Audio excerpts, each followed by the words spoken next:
I personally think that Veilguard is the darkest Dragon Age game by far.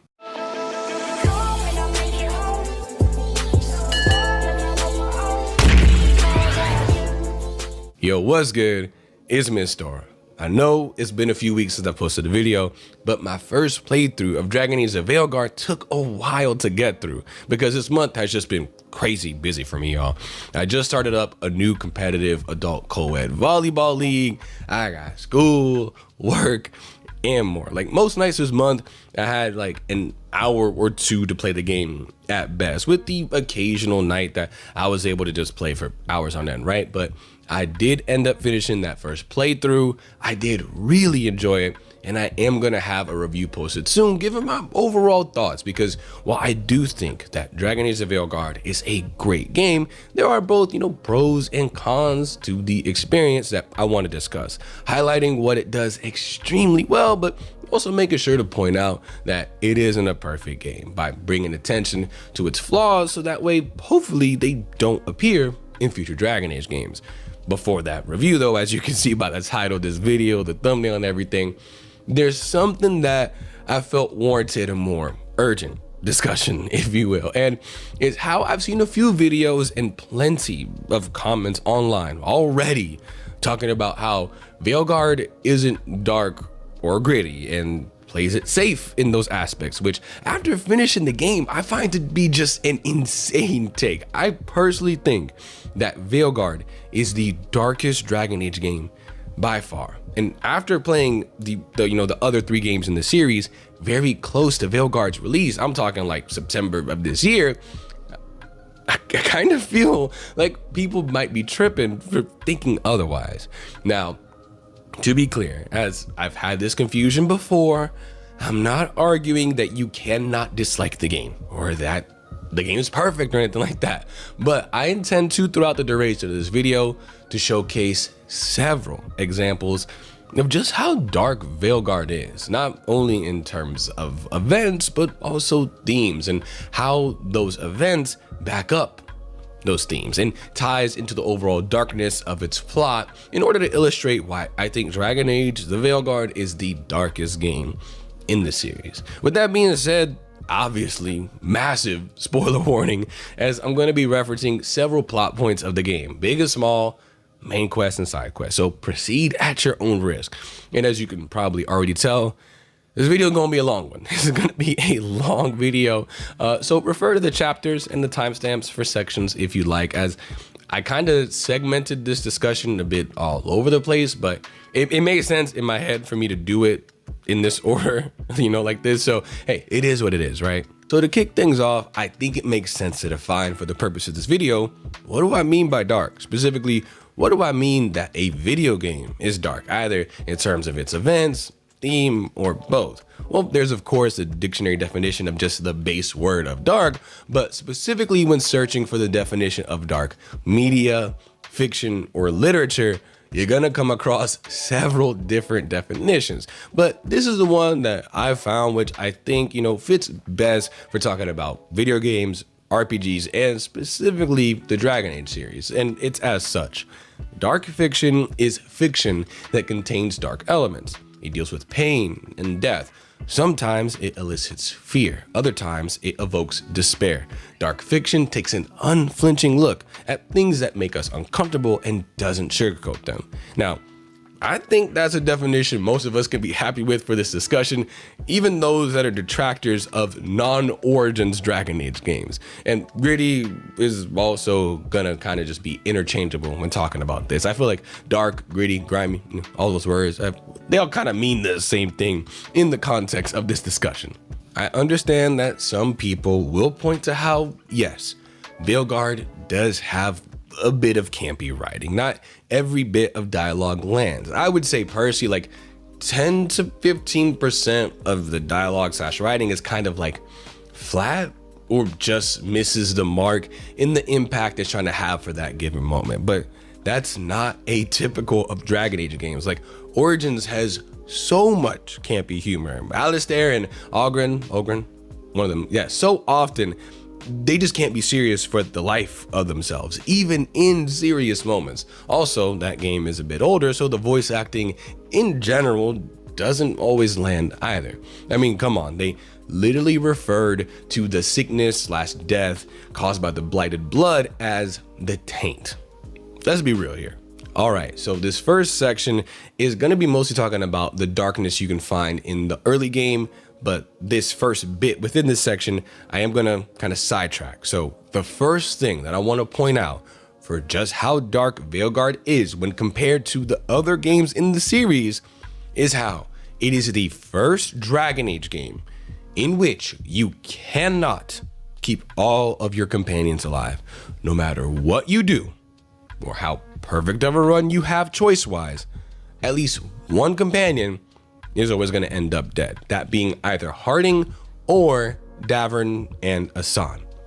Now that I've kind of gotten that what I feel is pretty big and important out of the way, let's backtrack a bit. Let's go back to the very beginning of the game, like I said. So right out the gate, the game starts with Varric just getting straight up murked. Like, dude's gone. Like, a fan favorite, beloved character literally is offed within the first hour of the game. Now, of course, we don't know that they're dead. Some players may have had like an inkling, but still, there's this shock and awe moment of another character, you know, in Solus being the one to do the deed. There's intent to kill there. Someone who was a friend of his at one point. They went on a world-saving journey together. Like, this goes beyond that fan favorite character dying to like a random bandit or something. There's layers to this because of their shared past. Tie that in with the music, darkness, color palette wise, you know, of the scene just visually overall, and Solus's, you know, his somber expression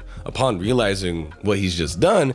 And we're left with what I feel is a pretty hard and dark scene story-wise to start off the game in a very strong way. Immediately after that, our character gets tossed against the wall, and realizing that they could be injured, our rook goes to touch the back of their head, and upon checking, they realize that their hand is just covered in blood, and they pass out. Now, I'm not delusional, or y'all get the type, and I'm not delusional, right?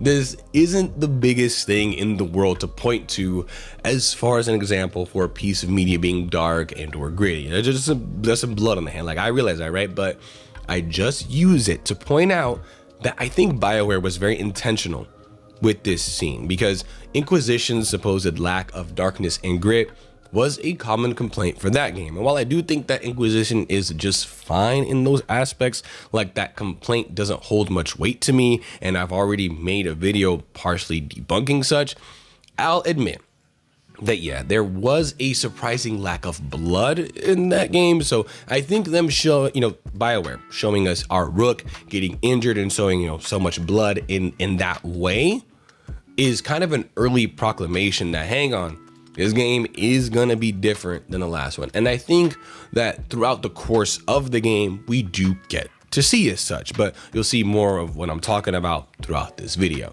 And to sidetrack again, right, a little bit, talking about blood, we're talking about blood, right?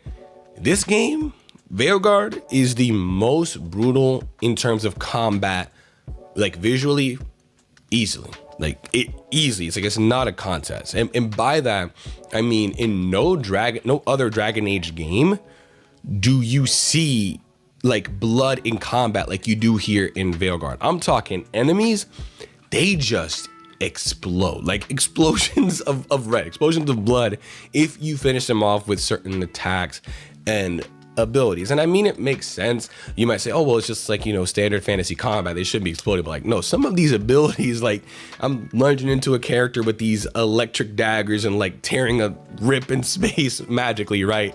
With this big electrical attack, it makes sense for these dudes to just explode, right?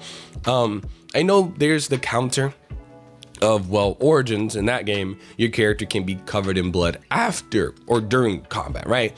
But that still pales in comparison to these back-to-back, again, red explosions that I'm talking about when finishing off enemies in combat in this game. Not only that, but for my first playthrough of the game, I was a Spellblade mage with a focus on ice abilities and weapons. So very often, an enemy would be finished off with an animation of being turned completely into ice on like some Mortal Kombat stuff, okay? And then just breaking into several shards of ice shortly after that. Like there's no room for confusion of like, oh, you know, we just knocked those guys unconscious. They're just sleeping. Like, nah, they're flat out dead.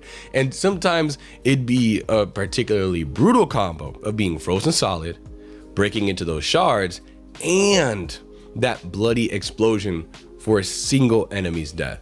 Oh, and you can just knock enemies off of terrain in this game to their death below. You can just boot people off of ledges and there's no question of it. They fell to their doom. Like, yes, Origins had executions, but one, Veilguard has them as well. They're called takedowns here, but they're similar to the execution animations, and two, they're way more frequent in this game. You know, in Origins, those execution animations, they only triggered when taking down certain enemies, and they were very infrequent. I know this because I've beaten Origins several times, and from my most recent playthrough, I downloaded a mod that forces those execution animations to happen much more frequently, right? In order to make the combat in Origins more brutal. Let me say it again. I went out of my way to make the combat in Origins more brutal visually, right? That's not something I need to do with Veilguard. I don't need mods that will make Veilguard more visually brutal. I'm sure they're going to come up, but I would feel like I can confidently say it's not something that I need to do. I'm just saying, just putting that out there for comparison's sake, right? Getting back on track. Immediately following that opening gameplay segment, you know, once we get to some safe refuge, you know, the lighthouse, right? We're also introduced to another first for the Dragon Age series. That being not just Varric, but either Harding or Nev, whoever you chose to go with you to try to disrupt the ritual. They're injured, and they're injured pretty badly. Yes, characters have gotten hurt in Dragon Age games before. I'm not saying they haven't, but it's the first that I've seen, right?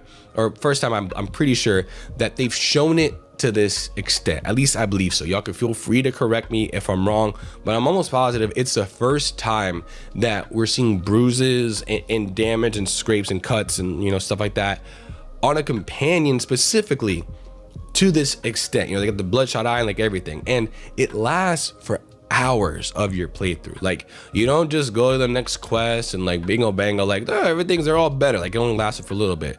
No, their marks of injury are going to slowly dissipate over hours of the next few main quests. And the injured character, they reference it quite often, you know, fairly often, I'd say. Like they're wincing, you know, from the pain, from headaches. They're visibly trying to push through pain, to press on in the mission, you know, like in cutscenes, you know, etc., right? To really cement how your choice of who to bring had consequences. And I think that a character getting hurt isn't necessarily super dark. I'm not trying to say that. I'm not saying, oh, your companion got some bruises and scrapes. Oh, this game is so dark. That's not what I'm saying. I'm trying to say that a theme of choice, consequences, and sacrifices made as a result of going against beings supremely more powerful than our cast of heroes permeates this game. And the choices our Rook has made and the story events that happen to them help illustrate these themes very early in the game. There's also an element of futility to it, which I like, because no matter what, not only can you not save Varric from being badly injured, and again, eventually later we realize dude's just dead, but also someone is gonna get hurt. One of your companions who your Rook will get close to throughout this adventure is gonna get banged up very badly as a result of a choice you make. Later on, those themes are going to continue to grow and permeate throughout the game, right? The game is going to continuously drill into you that your choices have consequences, that sometimes you cannot make a choice that results in no harm, that you simply have to make a choice that you feel is most right, and that to stop such powerful beings as simple mortals, you're gonna have to give up a lot in the process.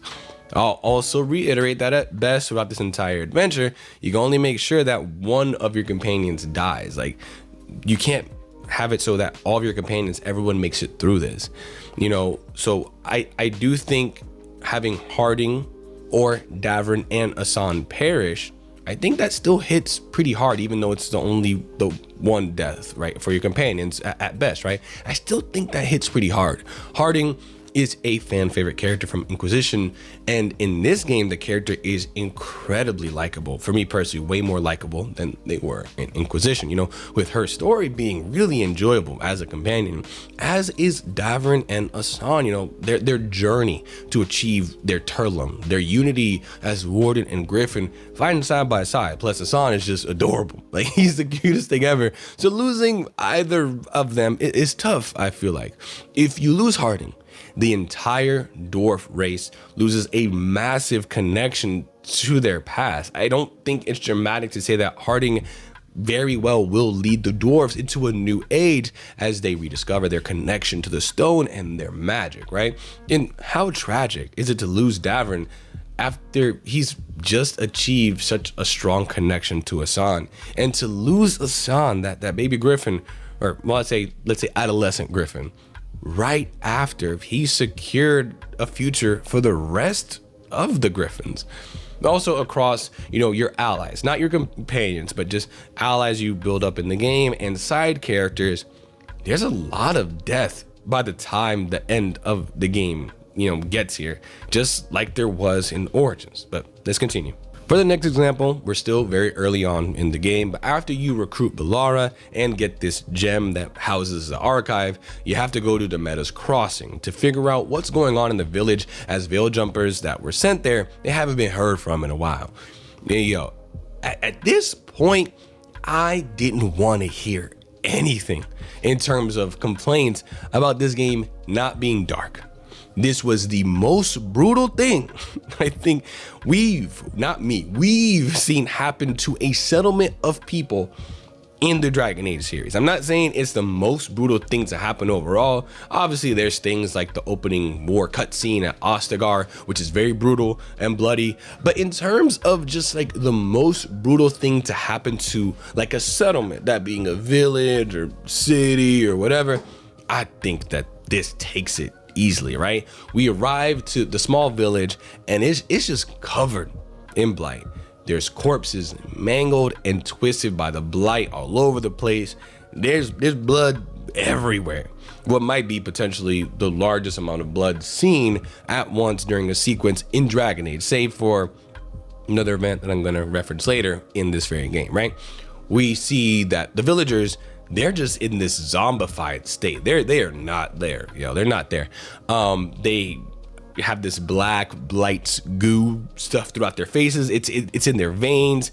They've apparently attacked their own people and corralled them into carts and whatnot. Some of them, they're attached to the blight structures and being used by the blight as some kind of like biofuel. I think that's like the inclination. Regardless, it's just messed up. And then right after we get through the village and we see all of this gore, all these dead, once formerly peaceful folk, we see that Bellara has to confront the passing of two of her own veil jumpers, people that, are important to her. After that segment, we stumble across, the town mayor. We find the mayor and he himself is tangled up in some of these tendrils of blight tendrils. And it's the mayor that allowed the people of his town to succumb to all this. He sold them all out. Now, it's stated that the Evanuris, the ancient elven gods, right? The gods, they were in his head and they amplified all of his negative traits. In notes we find in the village, we see that he's just, in general, a very greedy person and just a poor mayor. He's not a very good mayor. He's the kind of guy who'd rather spend town funding on this very nice fountain for the town square that, of course, he's able to see from outside of his own window, right? Of his own house, right? Rather than spend that same funding to fix a dock that's long overdue for repairs, that several of the village folk use that dock to earn a living. He's that kind of guy, and yet I don't think he'd do all of this to his people simply for gold. But it's shown that the Evanuris are able to use the blight to get into people's head, amplify some of their negative traits, thus potentially causing him to do all this. It's still pretty awful and much of the village is dead and tortured because of him, but we get the choice of leaving him to the elements. You know, hey dude, just suffer whatever fate nature has for you, or we can free him, right? And I will say, at this point, the game already had me experiencing a bit of choice paralysis, which is commendable in my part. I think that's an indicator of a good indicator, right? Of a choice-driven RPG doing what it's supposed to do best. I'm supposed to agonize over the choices.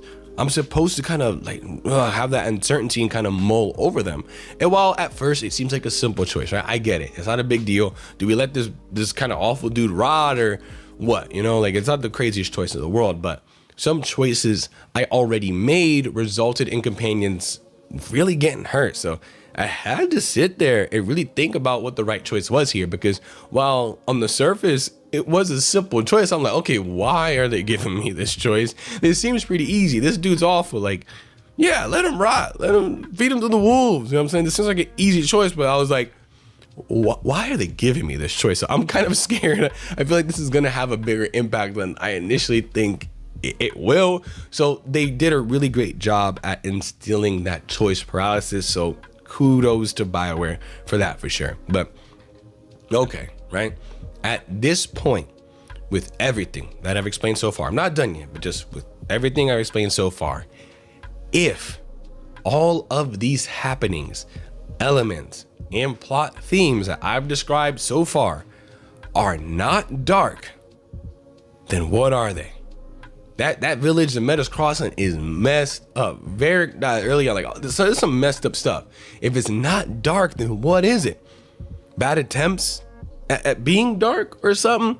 Because I can point to similar stuff like what happens here in this game for Origins.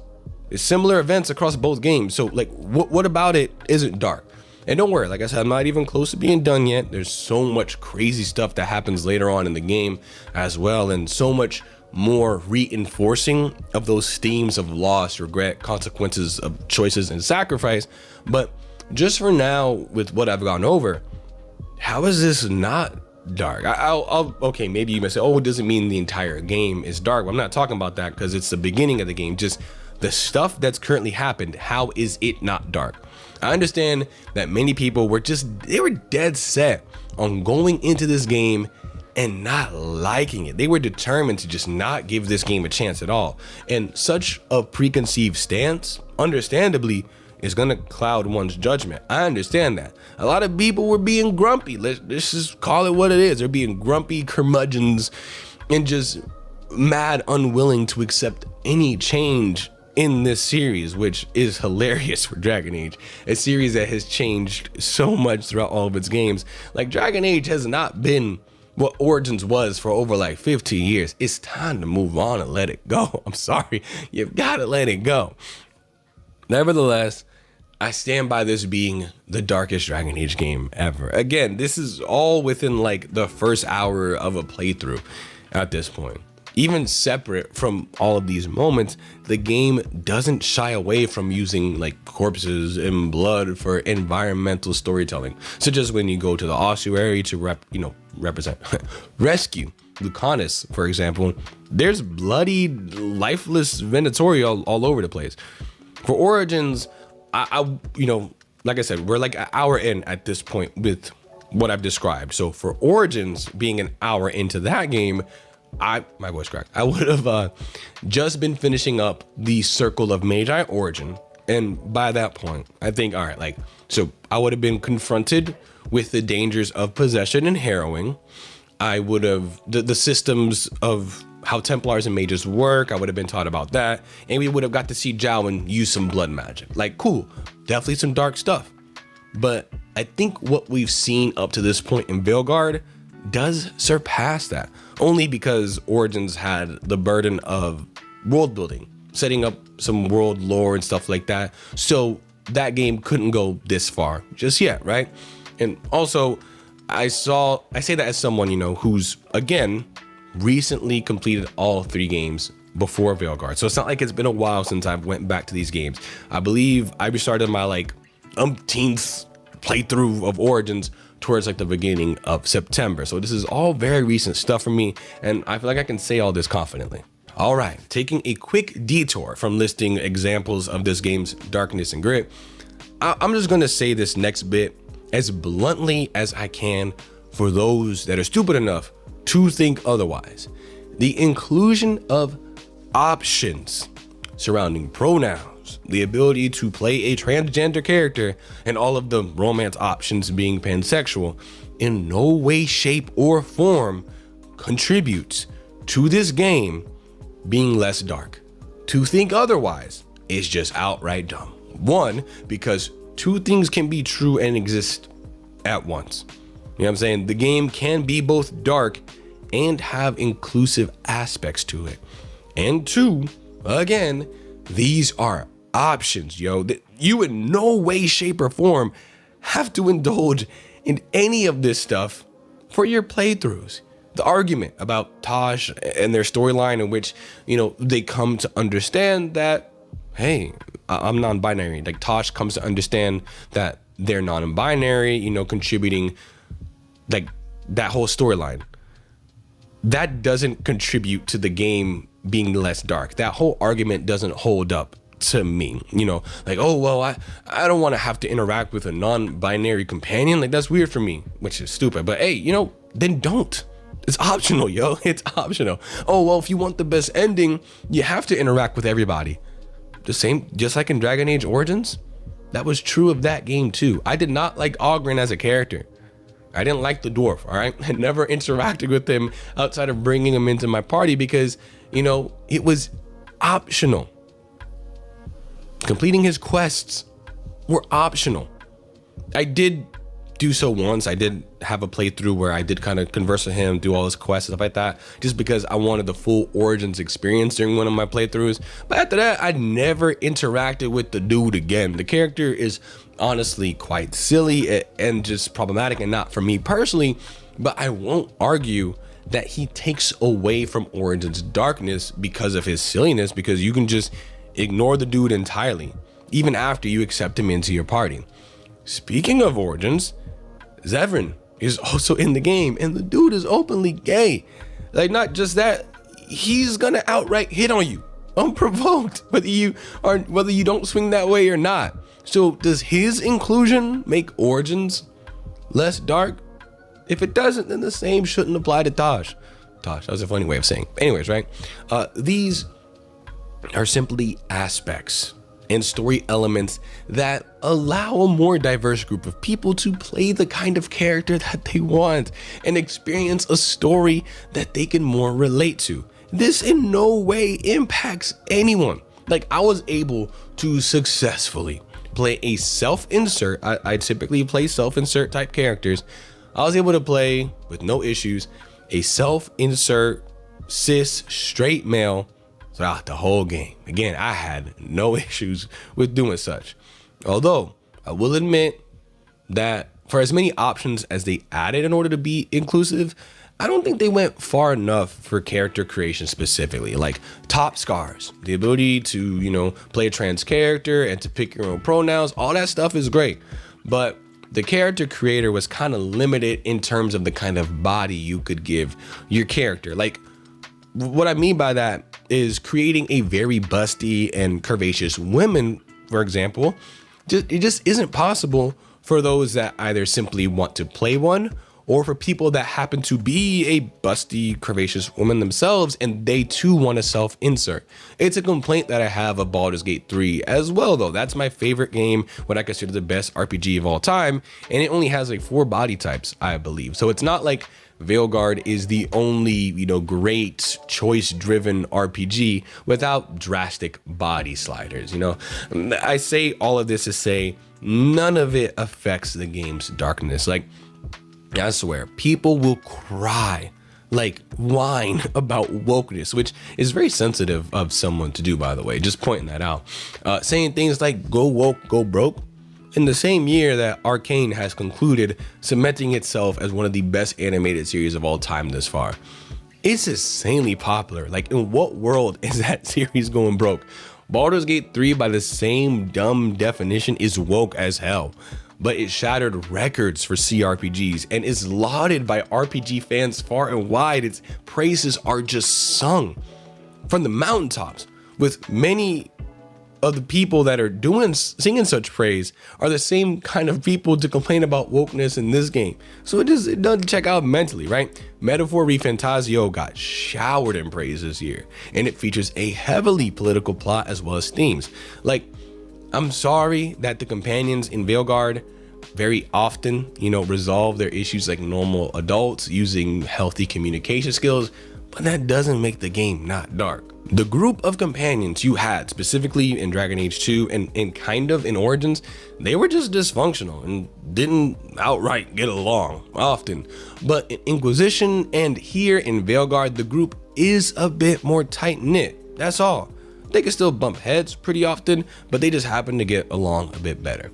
Actually, you can see several times in the lighthouse where companions, they come to verbal jabs at each other, due to misunderstandings, right? There's even full-on cutscenes where you as Rook have to try to diffuse some of this stuff, like Tosh and Emmerich having massive disagreements on culture, or him and Harding not seeing eye to eye on how to just get out there and appreciate nature. And speaking of companions, each of them for their individual companion quest lines has something pretty dark going on, I would say. There's some pretty dark stuff in their quest lines as well, not just the main story stuff. Oddly enough, I would say the companion with the lightest storyline, it's actually surprising who it is honestly Emmerich. Again, it's surprising because the dude is a necromancer, so you figure his storyline would be pretty dark in terms of conflict with one of his former associates, like what he has going on. But yeah, nothing too crazy dark happens during his quest line, except of course, at the very end, Manfred could potentially die or die again, I guess you could say. So yeah, nothing too crazy happens for him, but one could argue that having to make the choice between Emmerich's lichdom that he's wanted for many years, essentially his whole life, or bringing back Manfred, who's like a son to him, is pretty heavy. I'll agree, but before that point, there's nothing that I would say is too dark in Emmerich's quest line, save for like the subjugation and the torture of spirits, but it's something that I believe was really talked about rather than shown how brutal it is. So it's kind of but yeah. The whole pronouns, wokeness, all, the lifestyles of certain companions thing, it is just blown out of proportion. So much so that people miss out on the darkness of these companions' individual stories as a result. They're too worried all up in their business of stuff they have no business really worrying about, who someone wants to love, their pronouns, that, that's minor stuff. They're so worried about all that they're missing out on some good, juicy, dark story bits, events, and themes. Like Tosh, we keep talking about them, right? Tosh has to witness their own mother get murdered in front of them, and they don't even get to properly mourn and retrieve their mother's body either. You know what I'm saying? We have to leave as a party because the mountain that we're in is just literally collapsing. Just, like in Dragon Age 2, we had our brother or sister die right in front of us. But that was like at the beginning of the game, and we get to see Taj and their mother kind of converse a lot. There's a lot more to it. It was dark in Dragon Age 2, and it's dark here. Also, side note, the voice actor, I don't know if it's actor, actress, I'm not sure, I don't know their pronouns, for Tosh, did an amazing job during that scene. Like, there's so much anguish and pain in the line where they're screaming out for their own mother. Fantastic job, for real. Oh, and if you choose to have Harding be the one, who dies in a playthrough where you don't romance Harding, yeah, Tosh ends up getting into a romance with Harding, and if Harding ends up dying, that means not only does Tosh lose their mother during this adventure to stop the Evanuris, Tosh also loses their newfound partner. Like, that character has to go through hell potentially in this game to stop these ancient elven gods, and it is just tragic. Okay, so now we're getting back on track, right? The next examples of events and themes I'm going to be talking about, they're not in any particular order. Just wrote this stuff out. It's kind of all over the place. Some are earlier on in the game, some in the middle, some at the very end. There won't be a given order to these examples, but I'm just saying this to illustrate that the darkness and grit, it persists throughout the entire game's runtime. Like, it's not just relegated to the middle to try to reel you in, not at the middle, the beginning to try to reel you in. Like, it's throughout the entire game. So since we talked about blood a lot earlier, let's talk about Zara, the blood mage, particularly your fight with the character, as it literally takes place in a massive pool filled with blood. I'm talking girl gets out the pool and fights you the entire time covered in blood. Of course, it looks like she was using all that for rituals to keep herself young, but yo, my jaw hit the floor. I thought it was metal as hell to have an entire boss fight take place in a pool which you're legitimately waist deep in blood. Like, the Venatori had to have been up to some messed up stuff, to just truly evil stuff, in order to get that much blood in one place. It kind of reminds me of the Carmilla versus Isaac fight from Castlevania, the animated series, season 4. That was such a sick fight. And this fight here in Veilguard definitely feels inspired by it. You know what I'm saying? Going with these rapid fire points. Constantly in the game, we are exposed to the theme of corrupt people in positions of power. You're trying to combat the Venatori's, their influence in Minrathous, but they have a strong foothold in politics there. Like, we legit catch a cultist blood mage in the act doing what cultist blood mages do, only for them to turn out to be a magister's son, and they end up getting bailed out right before our eyes, and there's not a whole lot we can do about it. The mayor of Demeter's Crossing sells out, his own people to the Everners, like I said, and the Blight. And then you got the governor of Treviso, I think his name is Avenchi, betrays his city to the Antam in an attempt to mold it into what he thinks it should be, and to try to hold on to as much power as possible. Like, there's some heavy themes here.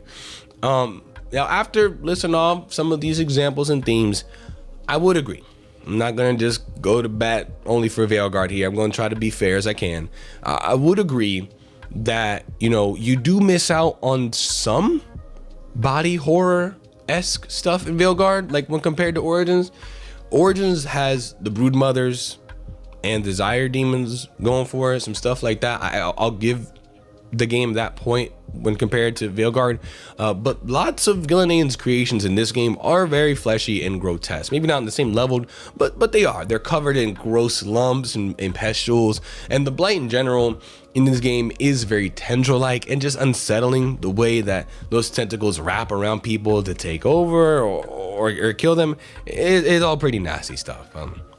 Moving along, you have to condemn an entire city to the fate of being blindsided by an attack from a blighted dragon, both of which are incredibly populated. These are big cities, and no matter what, you cannot save them both of the cities.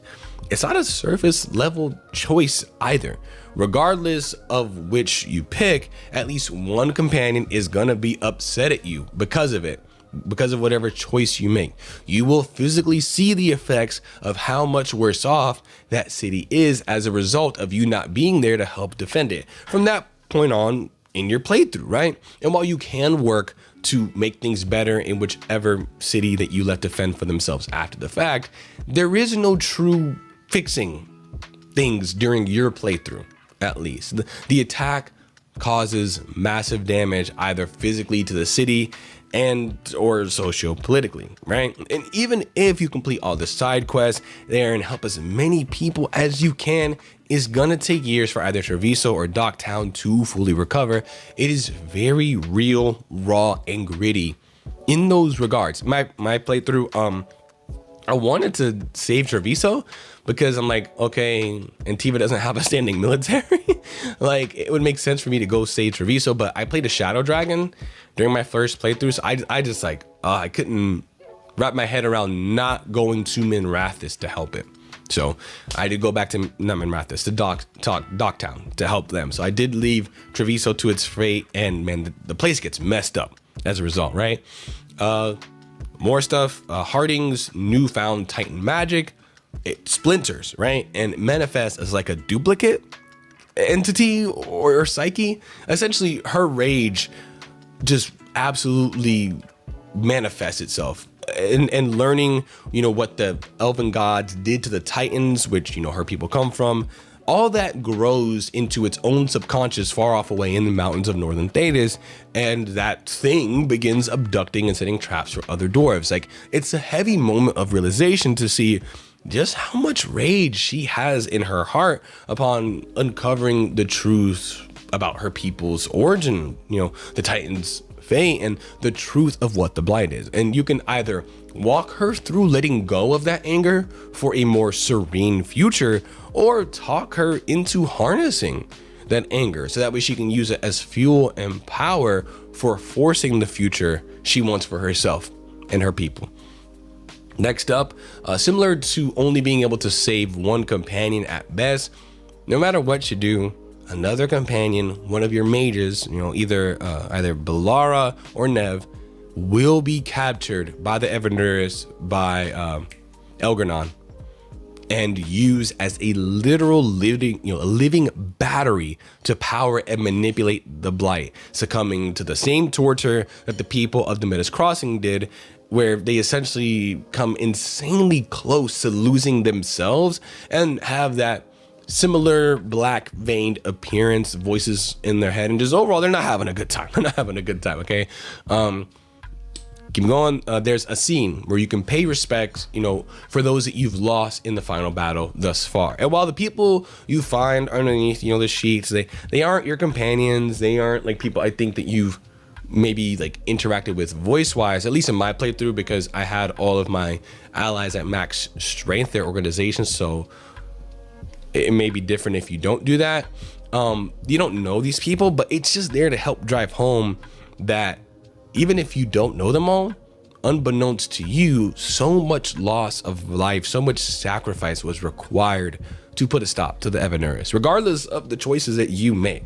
Gillenane, in particular, man, girl is ruthless as a villain in this game. Gillenane, whenever she's around, somebody's getting wrecked.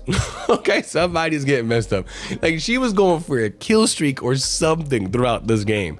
During a mission in the Hossberg wetlands where you're trying to take out one of her blighted dragons, she straight up Swiss cheeses a warden when she shows up. That's all I'm gonna say. She was acupuncture on the dude, all right?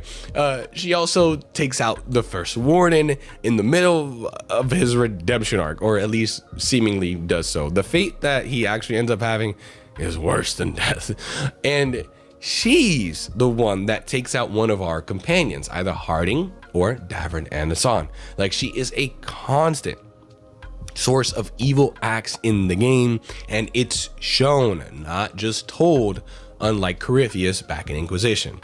Now, I've seen some complaints that Veilguard isn't dark because of how it changes certain lore aspects. Like, it makes certain things about the lore less dark, or just outright doesn't show certain things that were previously dark about the series. For example, I got another one later, but first we're gonna talk about slavery. That was a big aspect of Tevinter society, and that it's still very rampant and just permeates like the entirety of that civilization. But to say that Veilguard shies away from it as a topic, I do think is flat out wrong. My first playthrough was a rook that was a shadow dragon. That was their backstory. And it's mentioned almost right away, not only in the character creation scene, but like people reference it and stuff like that in cutscenes. It's almost right away that it's mentioned how my rook worked to disband a slavery ring. Not only that, within like the first 20 minutes of the game, we're also tracking Solus through one of his hideouts, and we see that there's chains there of slaves, former slaves that he's freed, and the party is commenting that he's been busy liberating some of them in his time in Minrathous. And while technically, yes, we don't get to technically see any of them. The topic is mentioned and mentioned quite often, not even just here and there. It's a pretty frequent topic of discussion. So I definitely wouldn't make the argument that, oh, they're trying not to show stuff to keep things PG. So yeah, the game is not dark at all as a result. I wouldn't make that argument. That seems ridiculous to me considering how often it's mentioned. And while yes, it's not directly seen, ritualistic sacrifice is seen a lot. There's a full-on side quest with you stopping people from being abducted for the sake of simply being sacrificed. You even get to potentially witness said that word twice. Anyways, you could witness the gruesome destruction of a hala by blood magic at the hands of Venatori cultists for no other reason than their sick entertainment, which not gonna show it here in this video. It is pretty violent, but the poor animal is just kind of making these cries as it's lifted in the air with blood being pulled from it as its body is being twisted and ultimately just kind of explodes again, one of those red explosions. And honestly, the scene is pretty uncomfortable. It made me just want to absolutely go nuts, go ham, and annihilate every single Venatori cultist that I saw. It got my blood boiling, and it made my wife legit cry during her playthrough. Like, excellent job, because those kind of scenes are supposed to elicit that kind of emotion. So great job, BioWare, you messed up people, right? It's excellently placed as well, because it happens during a mission in which you're sneaking, you're being covert, you're sneaking through a Venatori camp, and you're trying not to be noticed. And seeing something like that, I was like, I wanted to take off my disguise and just take out as many Venatori as I could, just wreck shop right then and there. There's hundreds of cultists, so like if you did such, you ain't gonna make it out alive. But I just wanted to take as many of them out as I possibly could before they got to me, right? So very well done for that scene, I will say. Because of stuff like this, I don't think the whole argument of, oh, they're not showing slavery, so the game obviously isn't dark, I don't think it holds any weight at all, especially with how much it's being mentioned and some of the other gruesome stuff, that we see that's adjacent, mostly sacrifice. As another example, during Nev's I want to say it's her final companion quest, a blood mage that she's hunting down is stringing up people that Nev knows in Docktown with blood magic. She's stringing them up like puppets and speaking through them to taunt Nev, in like these display cases. So we as a party in Nev, we can't break them out. I can't remember why the reason was, but we couldn't break these people out. We couldn't get them out of these cases where we could see them kind of being dangled on strings, and that evil blood mage was talking through them. The only way we were able to eventually free them was to take out the blood mage, right? There's several elements as well from previous games that don't physically appear here in this game. So it's not like it's just that. It's not like it's just the slavery stuff. Like, we don't get to see circles of magi, even though we know Tevinter has them. We don't get to see the divine. I wanted to see the northern divine, northern divine, because I know Tevinter has one and it's a big thing. The divine and the chantry was a big thing in the last 3 games, and we didn't get to see the divine here in Tevinter. We don't get to see tranquil and more. Again, it's not like that was the only thing that was left out. A few things were left out, right? Even if I myself, I'm not trying to be completely like oblivious, right? I can also admit, with how prevalent it's supposed to be in Tevinter society, that it is strange that we didn't see it. But I wouldn't chalk it up to shying away, as in general, I don't think we just got to see enough of Tevinter society in this game. Like, that's the point right there. That's the plot point right there. Considering how long it had been built up in the series prior to this game. But I suppose that it does make sense, given that the majority of Tevinter that we do see is a Docktown.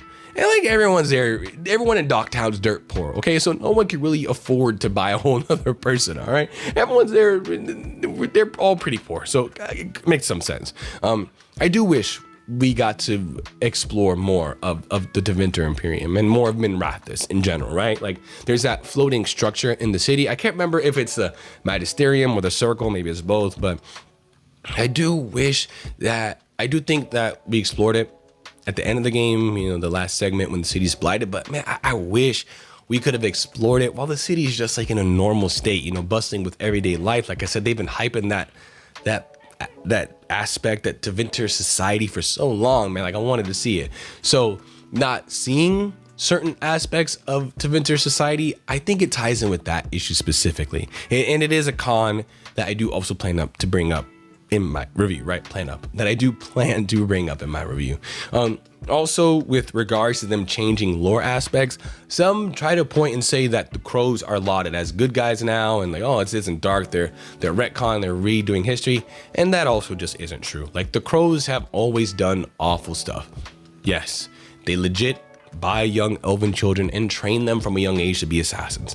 But people who make this claim, you know, that oh, they're changing the crows, specifically about them all of a sudden being good guys in Veilguard, those people just haven't been and aren't currently paying attention, in my opinion, right? First off, our crow companion, Lucanus, the dude does not shy away from the fact that he's a cold-blooded killer. In a conversation he has with Davrin in the lighthouse, they get into an argument in which Lucanus is going on about how, hey, the Warners, they're messed up. As an organization, they've done a lot of wrong in the past, to which Davrin is like, yeah, the crows are messed up too. And then Lucanus comes back and says, yeah, but at least we're open about who we are and being killers. Like, we don't hide it. You know what I'm saying? I understand how people can come to that conclusion though. The crows are protecting the city, you know, the people of Treviso in this game from the Antam, and they work with the Veilguard to stop the Evanuris. But that's out of necessity, and it feels pretty obvious that that's the case, as Antiva does not have a standing military, and the crows are the best they have as far as a defense force.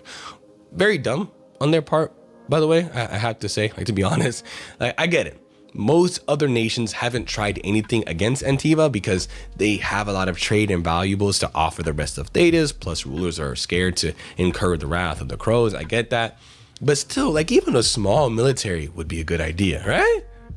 I digress, whatever, right?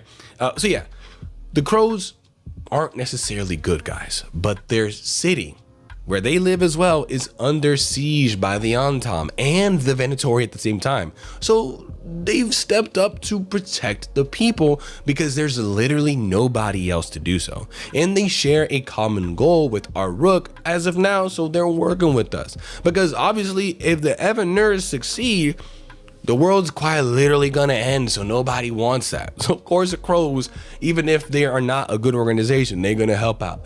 They still kill for money and admit so openly. I believe it's either into Winter Nights. I watched like an audio thing about it, so I didn't read it. I like listened to an audio thing about it. Or it could be one of the comics. I know Viago and Taya are in the comics a lot, or a fair amount. But it's in one of those that Viago himself even highlights how the people of Treviso are beginning to see them as heroes, the crows as heroes, and hey, that's a bad idea. It shouldn't be like that, because at the end of the day, like, the crows were criminals. But the organization as a whole decides it's best to keep up that image as having the people of Antiva on their side as they're trying to repel the Antam. It's a boon. It's a positive, you know. So in general, I didn't really see too much changing of lore or shying away personally. Like, with context, all of this makes sense. Now, I will admit that the game, you know, a game such as Origins does have a leg up over Veilguard in that some of its darkness comes from the fact that while in Origins, you're still the hero of the story and you don't really have a choice in stopping the blight in Origins, you can do some pretty messed up stuff to arrive at that destination. Like, some of the stuff you could do is just outright wrong or even evil just to get the power that you need to stop the blight, such as sacrificing Connor in order to learn blood magic, right? I believe that's how it works. You give the demon Connor and then you learn blood magic. Maybe you can also just demand that the demon teaches you blood magic with persuasion. I don't remember, or intimidation. But it's something I think Veilguard definitely really could have benefited from. Hear me out. Hold on now. Let me cook. How epic would it have been as a Rook to be able to talk with Solus in your head and actually agree with him? That, you know, hey, I kind of agree with you, Solus. You should bring back the old world for the elves. Tear down the veil. I kind of agree with you, at least if you yourself are playing a Rook that's an elf. Imagine being given the option to go through the entire game as it plays out normally. Like, nothing really needs to be different throughout the majority of the game, except that you and Solus agreed to betray the rest of the Veilguard at the last moment, allowing him to destroy the Veil and bring back the old world for the elves. From a dev standpoint, the overwhelming majority of a playthrough wouldn't be different, as you're still stopping the Evanurus under the guise of trying to save the world. Only the end would be different, primarily, if you went that route. And the reward would be that the ending slides showcasing, you know, what the end is like would just be drastically different. You would get instead ending slides showing how the world has changed after you sided with Solus. I think that would be pretty dope. And like I said, I do think it's a leg up that Origins does have over Veilguard. But I do still think that Dragon Age of Veilguard is the darkest DA game in the series. But, you know, it's because of most of the stuff that happens to us and the consequence, you know, of our choices we make while trying to do good. That's why it's dark. But it would have been nice to be able to create some of that darkness as a player character intentionally, especially because as an Elven Inquisitor, I asked to help Solus accomplish his goals. So it would have been great for, you know, if for one of the three choices that we get asked from, you know, Inquisition during character creator, that a third option was available for whether or not you vowed to save Solus or stop him. And that third choice, what it would have been, I think would be really cool, is if you asked to help Solus. But that's just me, and I imagine I'm in the minority on that one. Now, while I am so pretty disappointed that only 3 choices from the previous DA games, you know, carries over into Veilguard, I'm impressed with just how heavy some of the choices are throughout the game based on everything I've talked about here and the self-contained reactivity to your choices in this game. They did a great job at instilling the fear of consequences in me early on. And I remember, again, sitting there for minutes at a time thinking about some of the choices that I had, you know, to make. Also, I wouldn't say it's tied to darkness per se, but, you know, I'll say that Veilguard has less sexiness in it in terms of skin shown, which is weird because they hyped up a lot of that so much. Like, some of the risque stuff in interviews, they're really talking about it. And at least for my first romance, I was like, it wasn't too spicy, right? You know, whatever. But again, I don't think that sexiness ties into how dark or gritty a game is. I mean, it can help, sure. However, media can definitely be dark without it. It's just something I want to point out in case you do, you know, say, oh, well, it's less sexy, right? And if that's something you want to argue, oh, well, Veilguard isn't as sexy. I still stand by Inquisition being the most sexy. Like, it shows the most skin out of any Dragon Age game by far. These examples aren't every single dark thing that happened in the game, but as you can see, there's quite a lot that I talked about in this video. With them happening all throughout the game, you can hopefully see how I believe they back up those themes of loss, sacrifice, regret, the weight and burden of leadership and the consequence of your choices, leading to what is ultimately a game that is dark and gritty, not only in events, but also plot and themes. But if you've made it this far, thank you so much for checking out my entire video.